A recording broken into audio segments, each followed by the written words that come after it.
I am Haley, 35 years old, and I just watched my mother mock my supposed singlehood at our family reunion.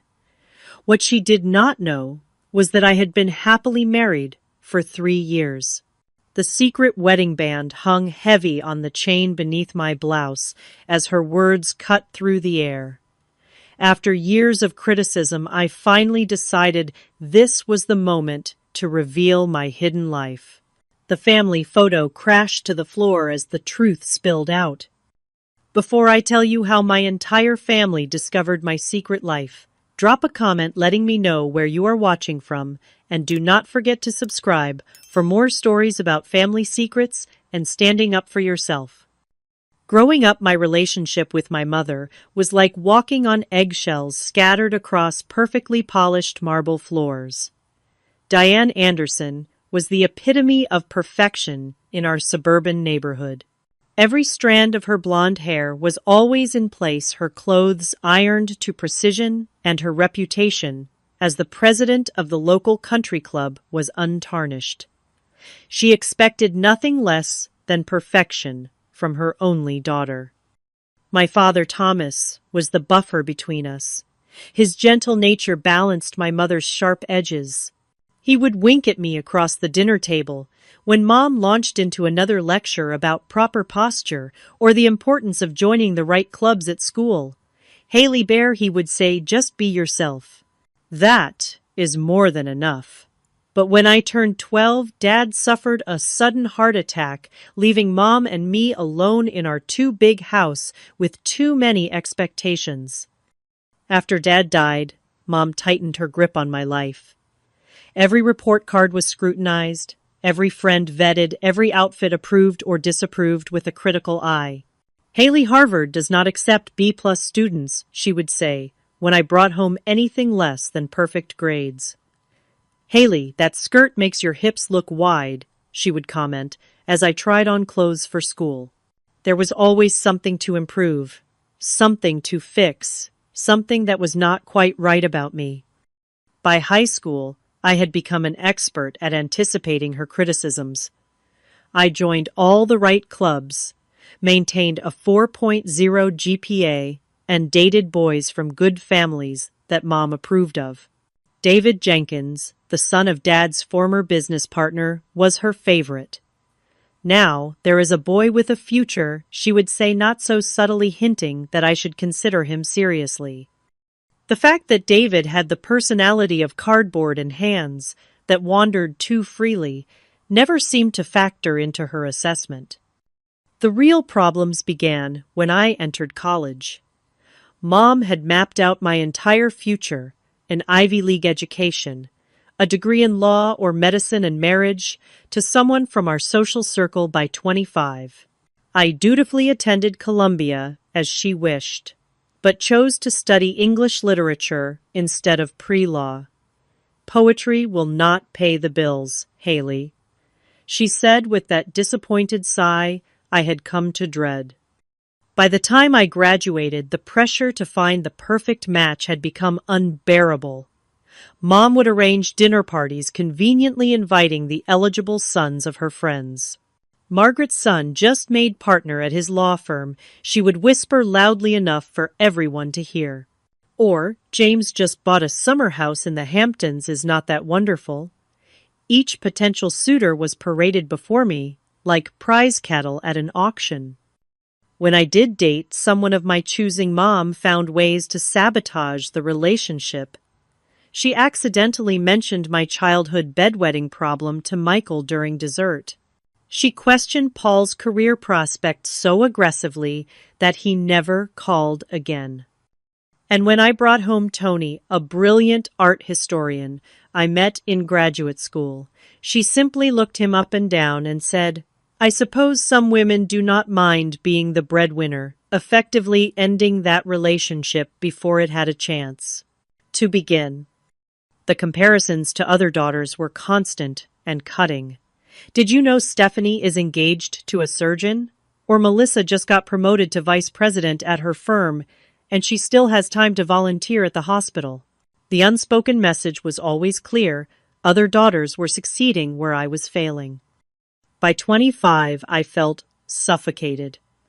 The constant pressure, the disapproval, the feeling that I could never quite measure up to her standards had worn me down. So when a job opportunity came up in Seattle, 2,000 miles away from our Connecticut home, I jumped at the chance. Mom was furious. "Running away will not find you a husband, Haley," she said as I packed my things. "You will end up alone if you keep making these reckless decisions." I moved anyway, telling myself it was just for a year or two, just to gain some independence and perspective. The truth was, despite everything, I still longed for her approval. Every accomplishment, every small success in my new life, I measured against the question, would this finally be enough to make Mom proud? But as the distance between us grew physical as well as emotional, I began to breathe more freely to discover who I was, beyond the confines of her expectations. What I did not know then was that 3,000 miles would not be far enough to escape the shadow of her disapproval. Nor did I realize that my search for independence would lead me to the love that would change everything. I met Adam Hayes exactly 6 months after moving to Seattle. It was my first day at Horizon Technologies, a mid-sized software company, where I had been hired as the communications director. I was lost in the maze of identical corridors, already 10 minutes late for my first meeting, when I literally crashed into him, spilling my coffee all over his wrinkled blue shirt. "I am so sorry," I gasped, mortified, as the dark stain spread across his chest. He looked down at the mess, then back at me, with the most genuine smile I had ever seen. "Well, this shirt was due for retirement anyway," he said, extending his hand. Adam Hayes, lead software engineer, and now walking coffee advertisement. There was something immediately disarming about him. He was tall, with unruly dark hair that looked like he had forgotten to comb it, glasses that kept sliding down his nose, and a relaxed demeanor that contrasted sharply with the high-strung personalities I had grown up around. Adam showed me to my meeting, and then offered to give me a proper tour of the office afterward. That tour somehow extended to lunch, where I learned he had grown up in a small town in Oregon, the son of a high school teacher and a nurse. He had put himself through college with scholarships and part-time jobs, and now, at 32, he was respected in his field but completely uninterested in climbing the corporate ladder. "I just want to build things that help people," he said simply. "The titles and corner offices never interested me much." I could already hear my mother's assessment. No ambition, no family connections, probably no savings account. But something about his authenticity drew me in. We became friends, first grabbing lunch together in the office cafeteria, exchanging emails about work projects, occasionally meeting up with other colleagues for happy hour after work. It was during one of those happy hours 3 months after we met that Adam and I found ourselves the last two people at the table. Our conversation drifted from work to books to music to childhood dreams.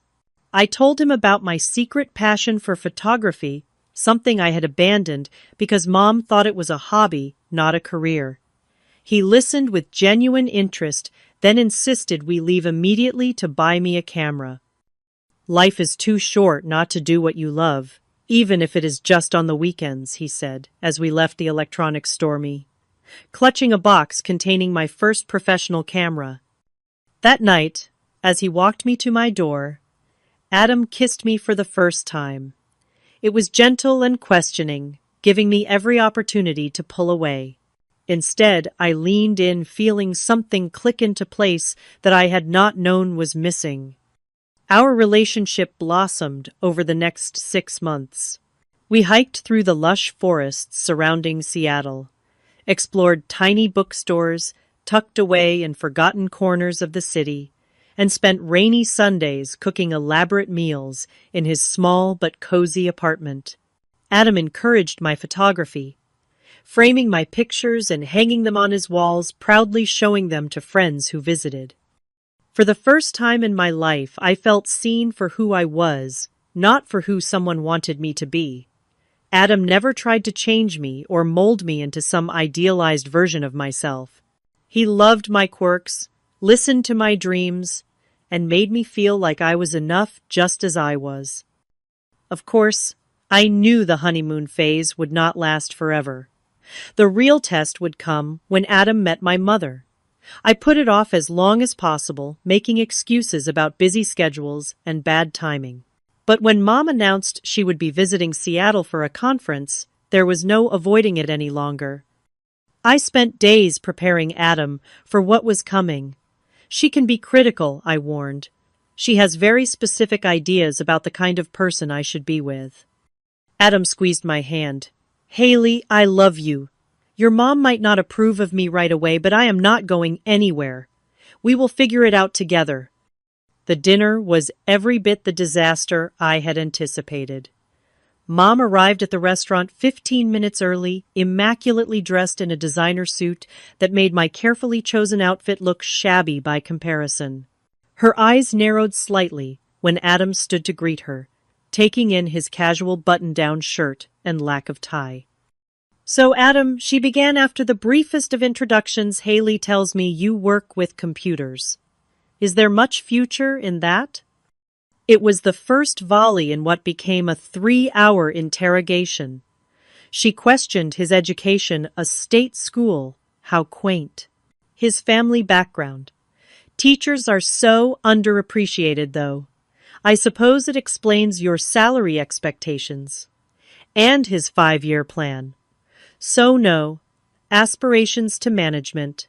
How unusual for a man your age. Adam remained polite throughout, answering her questions thoughtfully and even attempting to find common ground. But Mom was not interested in common ground.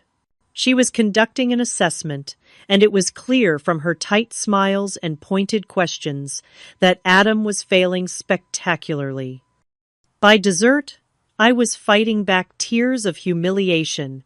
When Adam excused himself to use the restroom, Mom leaned across the table. Darling, he seems nice enough for a casual relationship, but surely you cannot be serious about him. He has no connections, no real ambition. You would be supporting him within 5 years, mark my words. When Adam returned, she switched tactics, regaling him with stories of the suitable men in our social circle back east. William just made junior partner at his father's firm, she said, smiling at me pointedly. He always asks about you, Haley. Later that night, after Mom had returned to her hotel, Adam held me as I cried. I am so sorry, I kept saying. She was horrible to you. Hey, he said gently, wiping my tears with his thumb. I did not fall in love with your mother. I fell in love with you. And if it takes her some time to warm up to me, that is okay. We have time. But as the months passed, it became clear that Mom had no intention of warming up to Adam. She began calling more frequently, always, with news about someone from back home who was getting engaged or promoted or buying property. Life is moving on without you, Haley, she would say. Do not waste your youth on dead-end relationships. Adam never complained, but I could see the toll it was taking on him. The way his smile would fade when my phone rang and Mom's name appeared on the screen. The quiet resignation in his eyes when I would cancel our plans because Mom had suddenly decided to visit. Despite everything, he remained patient, loving, and supportive. And I fell more deeply in love with him every day, even as I worried about what the future might hold for us. 6 months into my relationship with Adam, Mom's interference shifted from passive-aggressive comments to active sabotage. It began with what she called a little surprise. She had arranged for James Whitmore, the son of her bridge partner, and a recently divorced investment banker to accidentally be in Seattle during her next visit. I thought we could all have dinner, she said innocently over the phone. James is staying at the Four Seasons for a conference, and he remembered how you two hit it off at the Millers' Christmas party years ago. I had no recollection of ever meeting James Whitmore, but that did not stop Mom from orchestrating an awkward dinner where she practically pushed me into his lap while Adam watched in stunned silence. James, to his credit, seemed as uncomfortable as I was, especially when Mom began listing my accomplishments as if reading from a resume. Haley graduated cum laude from Columbia, she told James, completely ignoring Adam's presence. She could have gone to law school, but she decided to explore her options first. Such a shame. But it is never too late to go back, is it? After that dinner, the floodgates opened. Suddenly, Mom was connecting me with every eligible bachelor who happened to be passing through Seattle. There was Michael the neurosurgeon attending a medical conference, Christopher the hedge fund manager expanding his West Coast operations, and Tyler, the recently relocated attorney whose mother just happened to be Mom's former roommate at Vassar. The phone calls became more frequent and more pointed.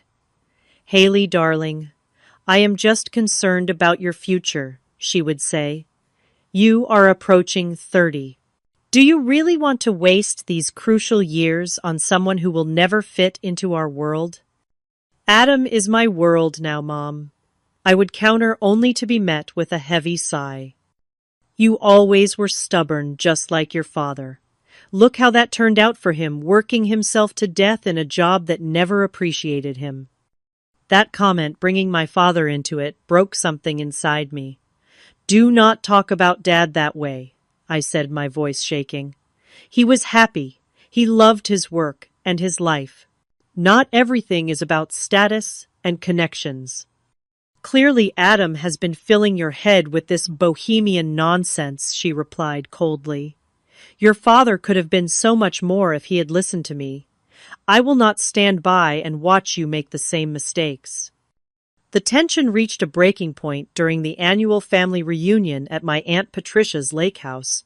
Mom had insisted I come alone, claiming it was family only, but I knew it was because she did not want to introduce Adam to the extended family.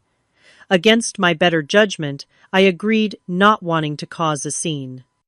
I should have known she had ulterior motives.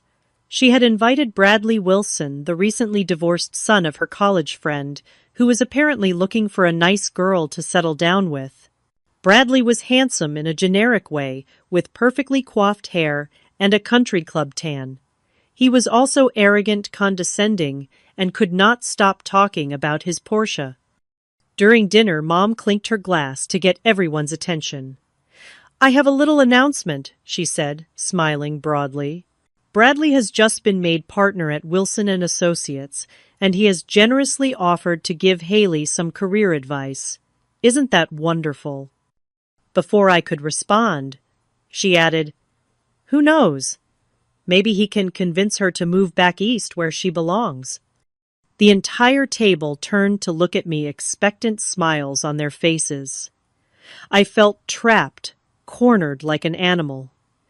"Actually," I said, trying to keep my voice steady, "I am very happy with my job in Seattle, and I am in a serious relationship."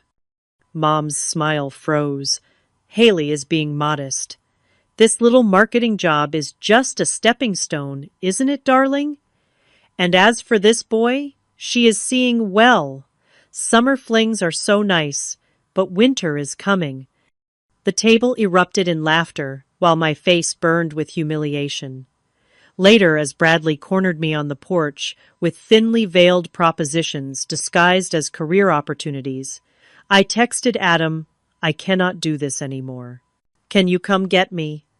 3 hours later, Adam's modest Honda pulled into the circular driveway of my aunt's lakeside mansion. The look on Mom's face when I introduced him to everyone and announced we were leaving together was a mixture of shock, anger, and embarrassment. "You are making a scene, Haley?" she hissed as I gathered my things. "No, Mom, you have been making a scene since the day I introduced you to Adam," I replied loud enough for nearby relatives to hear. The drive back to Seattle was tense. For the first time since we had been together, Adam did not try to smooth things over or look for the bright side. "I cannot keep doing this, Haley," he said finally, his knuckles white on the steering wheel. "I love you, but your mother is never going to accept me, and I cannot spend the rest of our lives being treated like I am not good enough." "Are you breaking up with me?" I asked, my heart pounding. He sighed deeply. "No. I am asking you to make a choice. Either we find a way to set boundaries with your mother, or this relationship is not going to survive." The next few weeks were some of the hardest of my life. I tried explaining to Mom that her behavior was damaging my relationship, but she dismissed my concerns.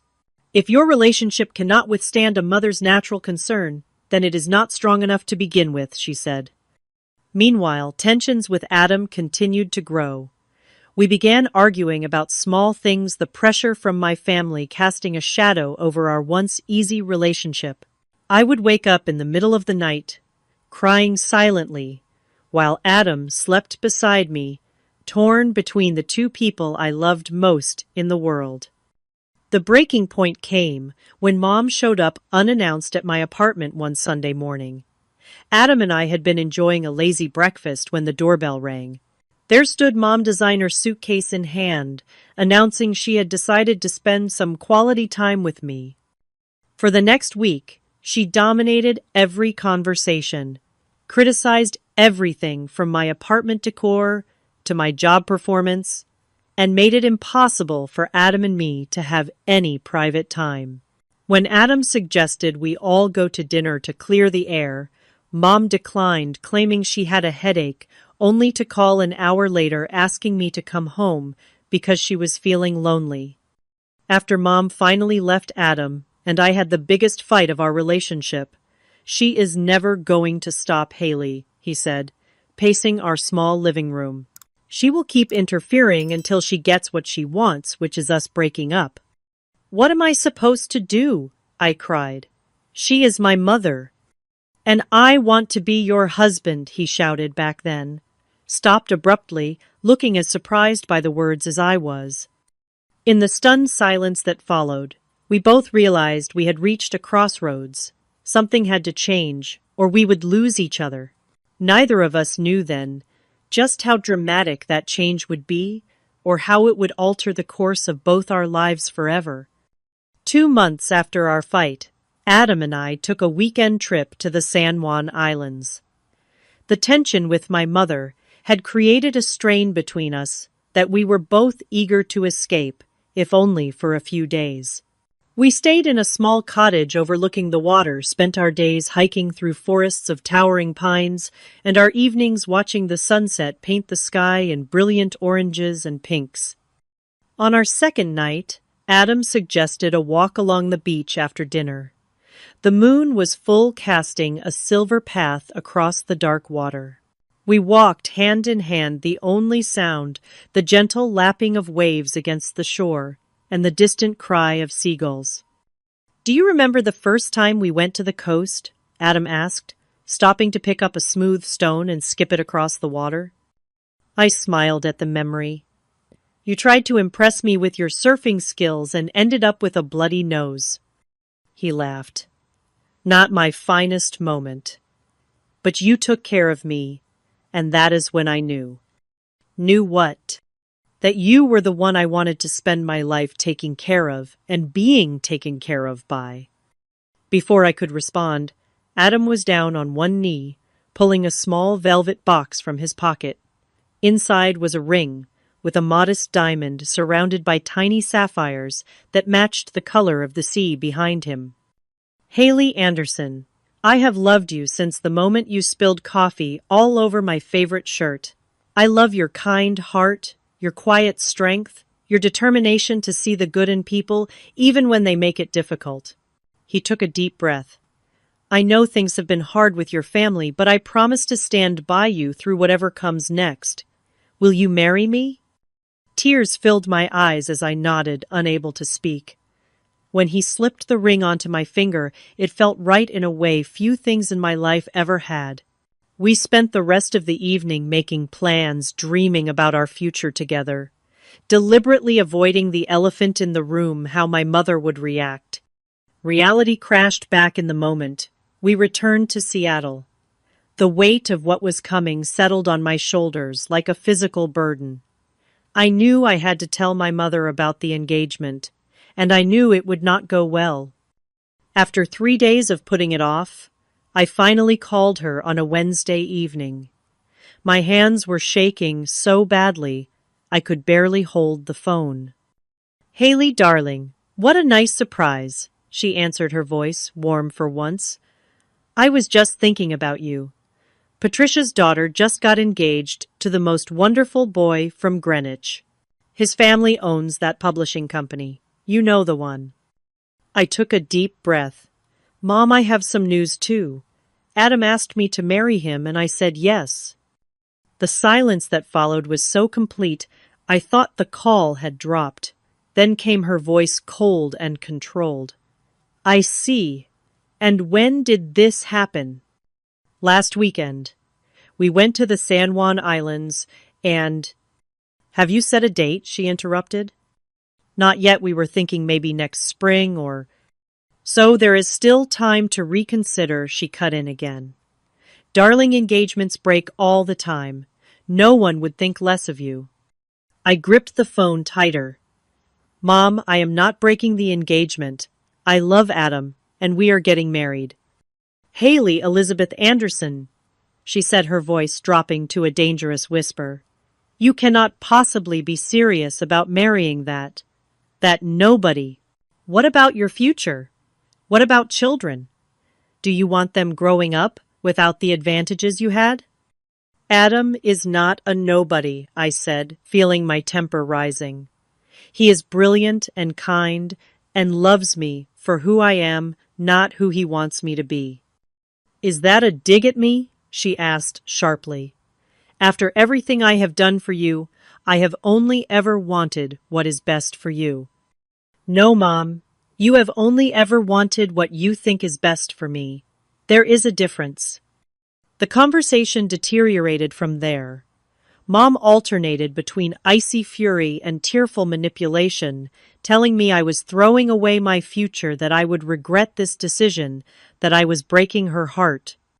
"Your father would be so disappointed," she said, delivering the cruelest blow she could think of. "Dad would have loved Adam." I countered, tears streaming down my face. "He would have seen what a good man he island." "Well, your father is not here, is he? And I am telling you this is a mistake. If you marry that man, Haley, do not expect me to be there. In fact, do not expect me to be in your life at all." Her final words left me cold. "If you choose him over your family, Haley, do not ever call me mother again." The line went dead, and I collapsed onto the floor, sobbing uncontrollably. That was how Adam found me an hour later when he came home from work. He held me as I told him everything, through hiccuping sobs. "She said she would disown me, Adam. She said not to call her mother anymore." Adam's face was grim, but his voice was gentle. "Haley, I love you more than anything, but I need you to be sure. If you want to call off the engagement, I will understand." I looked up at him through swollen eyes. "Is that what you want?" "No," he said firmly. "I want to marry you. I want us to build a life together, but I do not want to be the reason you lose your family." I thought about my mother's ultimatum, about her constant criticism and manipulation, about the way she had never accepted the choices I made for myself. Then I thought about Adam, who had loved and supported me unconditionally, who had never tried to change me or mold me into someone I was not. "You are not the reason," I said finally. "She Island, I am not calling off the engagement, Adam. I want to marry you. But what?" I took a deep breath, the kernel of an idea forming. "But I do not think I can face a big wedding with her, not there, or worse with her, there making everyone miserable." What would you think about eloping just us somewhere beautiful, without all the drama? Adam studied my face carefully. Are you sure that is what you want, not just to avoid your mother, but really what you want for our wedding? I nodded, feeling a strange sense of relief wash over me. Yes, just us making promises to each other. That is all that matters to me. 2 weeks later, we were married in a small ceremony on the same beach where Adam had proposed.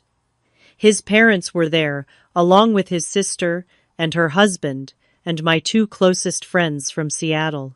It was simple, intimate, and perfect in every way, except for the hollow space where my family should have been. As we exchanged vows with the sound of waves crashing behind us, I made another silent promise to myself. I would not let my mother's absence taint this day or our future together. I was choosing happiness, choosing love, choosing Adam. It was the hardest decision I had ever made, but standing there looking into the eyes of the man who loved me completely, I knew it was the right one. What I did not know then was that this decision would set in motion a chain of events that would force me to live a double life for the next 3 years. A life of secrets and omissions that would eventually collide in the most dramatic way possible. Our honeymoon was a week in a small coastal town in Oregon, not far from where Adam grew up. We stayed in a charming bed, and breakfast spent our days exploring tide pools and hiking coastal trails, and our evenings planning our future together. For that one perfect week, I did not think about my mother or the family I had left behind. It was just Adam and me starting our life together. Reality returned when we got back to Seattle. My mother had called twice during our honeymoon, leaving messages as if nothing had happened. "Haley, darling, call me back when you get a chance. Janet Williams is hosting a charity gala next month, and I thought you might want to fly back for it. Her son Stephen just finished his residency at Mass General." I listened to her messages with a mix of sadness and disbelief. It was as if she had completely erased our last conversation from her memory, along with my engagement to Adam. When I finally called her back, I carefully avoided any mention of the wedding. "I cannot make it to Janet's gala," I said. "Work is really busy right now." "Always work with you," she sighed. "Well, when are you coming to visit then? It has been months." This began the strangest chapter of my life. I kept in touch with my mother through carefully choreographed phone calls and occasional visits east, during which I would remove my wedding ring and slip it onto a chain around my neck hidden beneath my clothes. Adam never came with me on these trips, understanding that it was easier this way, though I could see the hurt in his eyes each time I packed my bags. When Mom visited Seattle, which thankfully was rare, I would temporarily move back into my old apartment, which we had kept specifically for this purpose, Adam staying with friends until she left. The apartment was maintained as if I still lived there alone, complete with a single toothbrush in the bathroom and no male clothing in sight. "This place could use a man's touch," Mom would often comment, looking around the deliberately sparse decor. "Maybe if you spent more time at home instead of at that office, you might actually meet someone." I would smile tightly and change the subject, the weight of my secret life growing heavier with each lie. Meanwhile, Adam and I built our real life together in a cozy house we purchased in a quiet neighborhood north of the city. It had a small garden where Adam planted vegetables and a spare bedroom that we talked about turning into a nursery someday. We made friends with our neighbors, joined a local book club, and settled into the comfortable routines of married life. My career at Horizon Technologies flourished. I was promoted to Senior Communications Director, leading a team of 5 and overseeing all the company's public relations efforts. Adam continued to excel in his role as well, developing software that earned recognition throughout the industry. Every success, every happy moment was shadowed by the knowledge that I was hiding half my life from my mother. There were times when I almost told her the truth, when the weight of the deception became almost unbearable. But then she would make some cutting remark about Adam or my career choices, and I would remember why I had made this decision in the first place. Our second anniversary coincided with some unexpected news I was pregnant. Adam and I had been trying for a few months, but the reality of it still took my breath away. As the doctor confirmed what the home test had suggested, Adam squeezed my hand so tightly I thought he might break at his face, a mixture of joy and disbelief.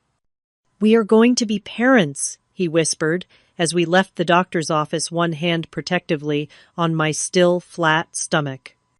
The pregnancy brought our double life into sharp focus. How could I hide a child from my mother? Would I pretend to be a single mother? Would I continue the elaborate charade now with a baby involved? The questions swirled in my mind as my body changed and our baby grew. We found out we were having a girl during the 20-week ultrasound. Adam cried when the technician pointed to the screen and said, "Congratulations, it is a girl." That night, as we lay in bed discussing names, the reality of what I was doing hit me with full force. "My mother does not even know she is going to be a grandmother," I said, tears filling my eyes. "What kind of person does that make me?" Adam held me close. "It makes you someone who had to make an impossible choice. You did what you had to do to protect yourself and our family. That does not make you a bad person, Haley." Lily Grace Hayes was born on a rainy Tuesday in October 7, pounds 2 ounces of perfect baby girl, with Adam's dark hair and my green eyes.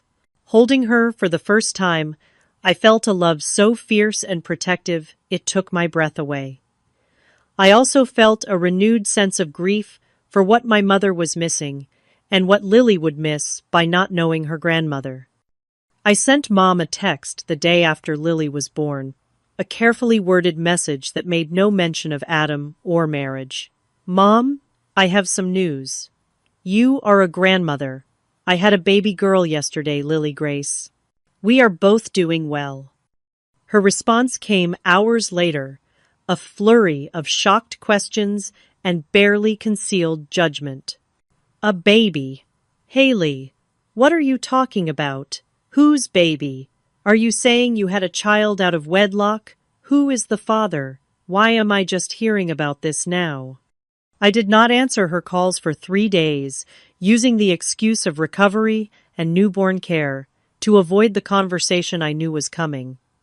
When I finally did speak to her, I gave her the edited version of the truth. Yes, I had a baby. No, I was not in a relationship with the father, technically true as I was in a marriage, not just a relationship. Yes, I was planning to raise her on my own with the support of my husband, which I did not mention. Mom was predictably horrified. "This is what happens when you move across the country away from your family and proper influences," she said, her voice cold with disapproval. "I knew Seattle would lead to trouble." "Well, you have made your bed, Haley. I suppose now you will have to lie in it." She did not ask to visit, and I did not invite her. Instead, she sent an impersonal gift basket with expensive baby clothes and a card signed grandmother rather than any personal message. It sat unopened in our hallway for days, a symbol of the gulf between us. As Lily grew from newborn to infant to toddler, the weight of our secret life became increasingly difficult to bear. Adam's parents visited regularly, doting on their granddaughter and filling our home with laughter and love. My side of the family remained a conspicuous absence, explained away to friends with vague references to complicated family dynamics. The logistics of maintaining our charade grew more challenging. When Mom did occasionally visit Seattle, the temporary moves back to my old apartment now included packing up not just my things, but all evidence of Lily as well. I would tell Mom that Lily was staying with a friend for a few days, or that she was with her father for visitation. The lies piled upon lies, creating a precarious tower that I knew could not stand forever. Each deception required another to support it until I could barely keep track of what I had told to whom. The strain began to show in my relationship with Adam, in the dark circles under my eyes, in the way I would sometimes find myself staring at Lily and wondering if I was teaching her that it was okay to hide who you really are. By the time Lily turned 2, I was exhausted by the double life. Adam and I had begun discussing whether it was time to tell my mother the truth, to stop living in the shadows, regardless of the consequences. But every time I worked up the courage, something would happen to remind me why I had made this choice in the first place. A cutting remark from Mom about single motherhood. A pointed question about when I was going to get my life together and find a proper father for Lily. As Lily's 3rd birthday approached, and my 35th birthday loomed on the horizon, the annual family reunion invitation arrived in my email. This year, it would be held at my mother's house, a command performance that I knew I could not avoid without raising suspicions. Little did I know that this reunion would be the catalyst that would finally bring my 2 worlds crashing together, forcing me to confront the truth I had been hiding for 3 long years. I arrived at my mother's Connecticut home on a Friday afternoon in June, alone as always. Lily and Adam had remained in Seattle, a separation that felt more painful than ever. Mom greeted me at the door with air kisses and a critical once-over. "Darling, you look tired," she said, ushering me into the foyer. "Is that child keeping you up at night still?" At 3, she really should be sleeping through. "Lily sleeps fine, Mom," I replied, setting down my suitcase. "It has just been busy at work." The house was immaculate, as always, every surface gleaming fresh flowers arranged just so in crystal vases. Family photos lined the hallway, carefully curated snapshots of a life that existed only in my mother's mind. There I was, in my graduation cap and gown, standing between Mom and Dad, his arm around my shoulders, his smile proud and genuine. There was Mom at some charity event, elegant in black tie attire. Conspicuously absent were any photos of Lily, my own daughter, relegated to a secret that did not fit the narrative of our perfect family. The reunion officially began that evening with dinner for the immediate family, the extended relatives set to arrive the following day. Aunt Patricia was there with her husband Robert, my cousins Jessica and Matthew with their spouses, and my Uncle James, my father's younger brother, who had flown in from Chicago. Dinner was a formal affair, served in the dining room I had always found intimidating as a child. Mom had prepared her famous beef Wellington, a dish she reserved for special occasions, and the conversation flowed along with the expensive wine Robert had brought. "So Haley," Aunt Patricia began, as we moved to dessert. "How is life as a single mother? It must be so difficult managing everything on your own." I felt my cheeks flush. "It is challenging sometimes, but we are doing well." And the father, Uncle James, asked, always direct, "Is he in the picture at all?"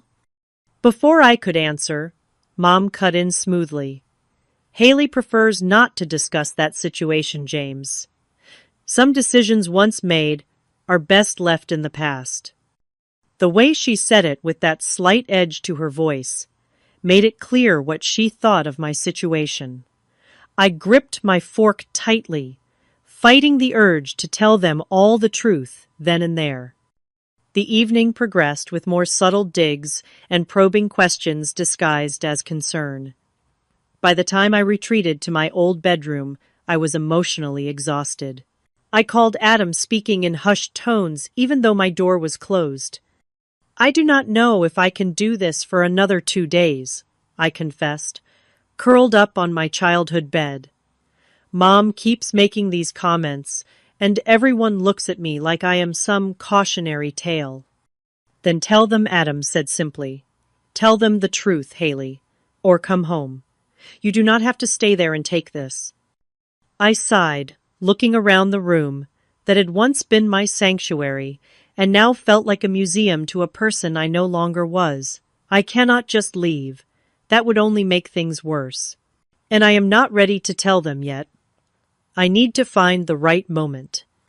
The next day brought the arrival of the extended family cousins and second cousins and great aunts filling the house with noise and activity. I moved through the crowd answering the same questions about Seattle and work, and Lily carefully navigating around any mention of my personal life. It was during the formal dinner that evening that everything came to a head. Mom had seated me between Cousin Rachel, who had recently made partner at her law firm, and Great Aunt Eleanor, who had a habit of dispensing unsolicited life advice. The table was beautifully set candles flickering in silver holders, the good china and crystal brought out for the occasion. Mom stood at the head of the table, raising her glass for a toast. "To family," she said, smiling benevolently at the gathered relatives. "The most important thing in life." Murmurs of agreement rippled around the table as everyone drank. Then Mom continued. "And to new beginnings. Jessica and Matthew are expecting their first child in December, making me a great aunt at last." Congratulations erupted as Jessica blushed happily, her husband squeezing her hand. I felt a stab of pain thinking of Lily, who was already 3 and had never been acknowledged this way by her own grandmother. "And of course," Mom added, her gaze sliding to me, "we continue to hope that Haley will find her way, 35 and still single, but as they say, it is never too late." Laughter rippled around the table, indulgent and slightly pitying. I sat frozen, the wine glass halfway to my lips, as Mom continued. "Though perhaps it is time to accept that some women are simply meant for career success rather than family life. Not everyone can have it all after all." "Actually, Mom," I heard myself say, my voice clear and steady despite the thundering of my heart, "I am not single." The table fell silent, all eyes turning to me. Mom's smile remained fixed, though her eyes narrowed slightly. "Darling, what are you talking about? Have you been keeping secrets from your mother?" There it was, the perfect opening, delivered with just enough saccharine concern to mask the accusation beneath. Something snapped inside me, 3 years of lies and pretense and hidden resentment, finally breaking free. "Yes, I have," I said, setting down my glass carefully. "I have been married for 3 years. The silence that followed was absolute. Mom's smile froze her face, a mask of confusion and disbelief. "What are you saying, Haley? This is not funny." "It is not a joke, Mom. I married Adam Hayes 3 years ago. The same Adam you said was not good enough for me. The same Adam who is Lily's father and my husband." Around the table, relatives exchanged shocked glances. Aunt Patricia's hand flew to her mouth. Uncle James let out a low whistle. "That is not possible," Mom said, her voice rising slightly. "You would have told me. You would not have kept something like that from your own mother." I laughed, a sound without humor. "Wouldn't I? You told me if I married him, I should never call you mother again. You gave me an ultimatum, and I made my choice." I never said that, she protested, looking around the table for support. "Haley is exaggerating.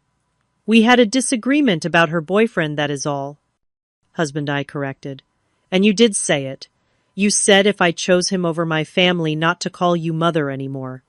So I did what you asked. I never told you I got married. I never told you Adam is Lily's father. I never told you about our house or our life together, or any of it." Mom's hand trembled as she reached for the small clutch beside her plate. She opened it, removing a silver-framed photo. She always carried a family portrait taken at my college graduation. "This is our family," she said, holding it up like evidence in a trial. "Just us." "That was 10 years ago, Mom. This is our family now." I pulled out my phone, opening to a recent photo of Adam, Lily, and me at the park, our faces close together, smiling in the sunlight. I held it out to her. Mom stared at it for a long moment. Then suddenly the frame slipped from her fingers, crashing to the table and sending shards of glass across the pristine white tablecloth. "You lied to me," she whispered, her face pale. "For 3 years, you lied to my face." Yes, I admitted I did. Because you gave me no choice. You made me choose between the man I love and my mother, and it broke my heart, but I chose Adam, and it was the right choice. He loves me for who I am, not for who he wants me to be. Mom pushed back from the table abruptly, her chair scraping loudly against the hardwood floor. "I think you should leave," she said, her voice shaking with anger or hurt, or both. "If this is how little our family means to you, that you would deceive us this way, then perhaps you do not belong here after all." I stood slowly looking around at the shocked faces of my relatives. "I am sorry you had to find out this way," I said to them. "I never wanted to lie to any of you, but Mom made it impossible for me to tell the truth." As I turned to leave, Uncle James spoke up. "Diane, this is ridiculous. She is your daughter. Are you really going to throw her out for getting married?" "Stay out of this," James' mom snapped. "You have no idea what she has done." "What she has done is create a family," Aunt Patricia said quietly. "Is that really so unforgivable?" Mom did not answer, her back rigid as she stared out the dining room window. I gathered my purse and walked to the door, pausing for a moment. "For what it is worth, Mom, I never wanted it to be this way. I always hoped someday you would accept Adam, accept us. I guess I was wrong." I walked out of the dining room with as much dignity as I could muster, though my legs felt weak and my hands were shaking. As I climbed the stairs to pack my things, I heard the murmur of voices rise behind me, arguments breaking out among the family members. In my room, I quickly threw my belongings into my suitcase, tears blurring my vision. I called Adam, who answered on the first ring. "Haley, what is wrong?" I told them, I said, my voice breaking. I told everyone about us, about our marriage. Mom kicked me out. "Are you okay? Where are you going to go?" "I will get a hotel for tonight and fly home tomorrow," I said, zipping the suitcase closed. "I am so sorry, Haley," he said softly. "I wish I was there with you." "Me too," I whispered. As I carried my suitcase down the stairs, I found Uncle James waiting in the foyer. "I will drive you to a hotel," he said, taking the bag from me. "This is not right what Diane is doing." "Thank you," I managed, grateful for the small kindness. As we walked to the door, Mom appeared from the dining room. Her face was composed now, but her eyes were red. "So, you are really leaving?" she said. Not quite a question. "You asked me to," I replied simply. She nodded, once a sharp, jerky movement. "You have made your choice clear, Haley. Again." "No, Mom. You made the choice for both of us 3 years ago. I just lived with the consequences." I walked out the door without looking back, though I could feel her eyes on me as Uncle James loaded my suitcase into his car. As we pulled away from the house, I caught a glimpse of her in the doorway, a small, rigid figure, framed by light, watching her daughter leave for what might be the last time. In the car, Uncle James glanced at me. "Your father would have liked Adam, you know. He never cared about all that status nonsense your mother is obsessed with." I nodded, unable to speak past the lump in my throat. We drove in silence to the hotel, where Adam had already booked me a room. Before I got out of the car, Uncle James squeezed my hand. "Give her time, Haley. She is stubborn, but she loves you. Eventually she will realize what she is losing." I did not believe him then, too raw from the confrontation to imagine any path to reconciliation. As I checked into the hotel alone, my family celebrating without me just miles away. I felt both a profound sense of loss and surprisingly relief. The secret was out. The double life was over. Whatever came next, at least, I would face it honestly with Adam by my side. The flight back to Seattle the next morning was a blur. I moved through the airport in a daze, replaying the previous night's events, in my mind analyzing every word, every expression, wondering if I could have handled things differently. By the time the plane touched down, I had cycled through grief, anger, guilt, and back again multiple times. Adam and Lily were waiting at the arrival's gate, my daughter bouncing with excitement a homemade sign, reading, "Welcome home," Mommy clutched in her small hands. The sight of them, my real family, broke through the numbness that had enveloped me since leaving Connecticut. I swept Lily into my arms, breathing in her sweet scent, feeling her little arms wrap tightly around my neck.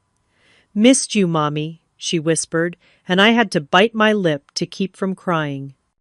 Adam embraced us both, his steady presence anchoring me. "How are you holding up?" he asked quietly as we walked to the car.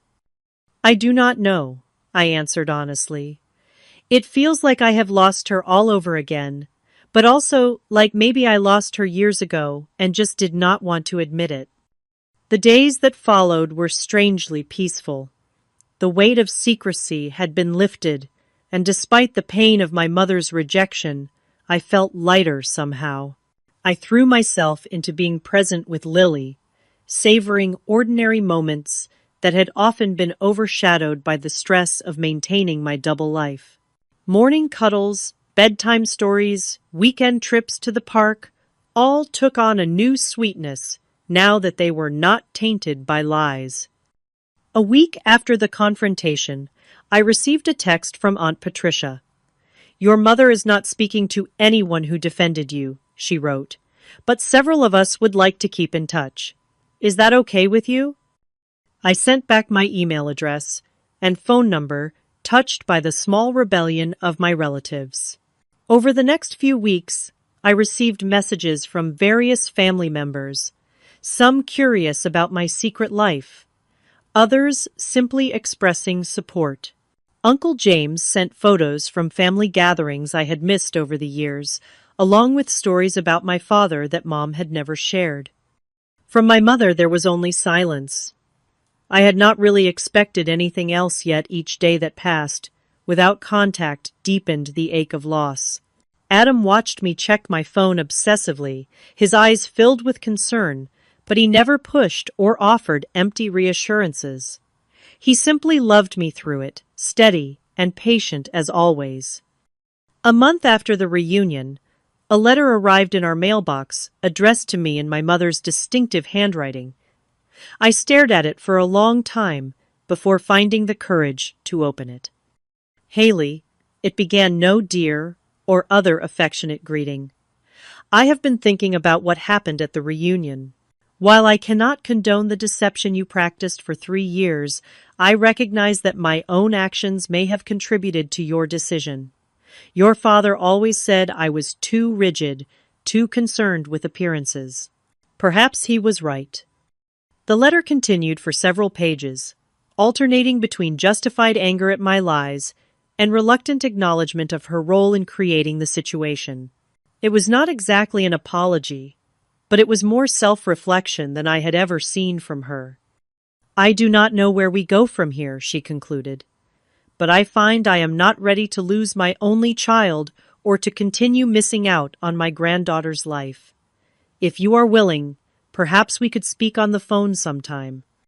I cried as I read the letter, then read it again, with Adam analyzing every word for hidden meanings or manipulations.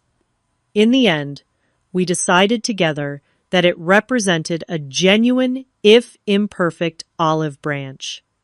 I called her the following Sunday. The conversation was stilted and awkward, both of us carefully avoiding anything that might trigger another confrontation. We talked about the weather, about her garden, about Lily's preschool.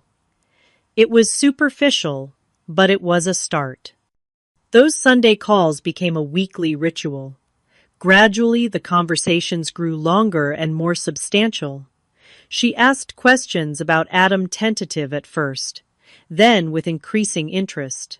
I shared stories about our life together, our home, our plans for the future. She listened occasionally, offering comments that revealed she was still processing the reality of my choices. "You own a house?" she asked during one call's surprise, evident in her voice, with a garden. "Yes, Mom. Adam grows vegetables. Lily has her own little patch where she plants sunflowers." A pause. "Your father always wanted a vegetable garden. I never had the patience for it." 3 months after the reunion, Mom asked if she could visit. Adam and I discussed it at length, weighing the potential benefits against the risk of reopening old wounds. In the end, we decided to invite her, but on our terms this time. "You would be welcome to visit," I told her during our next call. "But you need to understand that this is our home, our life. I need you to respect that, to respect Adam as my husband and Lily's father." "I understand," she said, her voice uncharacteristically subdued. "I would like to try Haley. I really would." Her first visit was tense but civil. She arrived with an expensive doll for Lily and a bottle of wine for dinner, both peace offerings in their way. When Adam greeted her at the door, she stiffly extended her hand, which he took with a warm smile that never faltered despite her obvious discomfort. Lily, unaware of the complex history between her grandmother and parents, charmed Mom with her curiosity and energy. By the end of the first day, I caught Mom smiling genuinely as Lily showed her the collection of rocks she had gathered from our garden. That evening, after Lily was in bed, the three of us sat in the living room, the conversation halting and careful. Finally, Mom set down her wine glass and looked directly at Adam. "I owe you an apology," she said formally. "I judged you unfairly based on superficial criteria that have nothing to do with your character or your ability to make my daughter happy. It is clear to me now that you have done that, made her happy, in ways I failed to recognize." Adam nodded, accepting her words with grace. "Thank you for saying that, Diane. All I have ever wanted is for Haley to be happy. We both want that." Mom turned to me then, her expression softening. "I have missed so much of your life, Haley. 3 years of marriage, Lily's birth, and first steps. I will always regret that." "I regret the lies," I admitted. "I hated living that way, always hiding half my life from you. But I did not see another option at the time." "There is blame enough for both of us," she said quietly. "Perhaps we can do better going forward." It was the closest thing to a mutual understanding we had ever reached.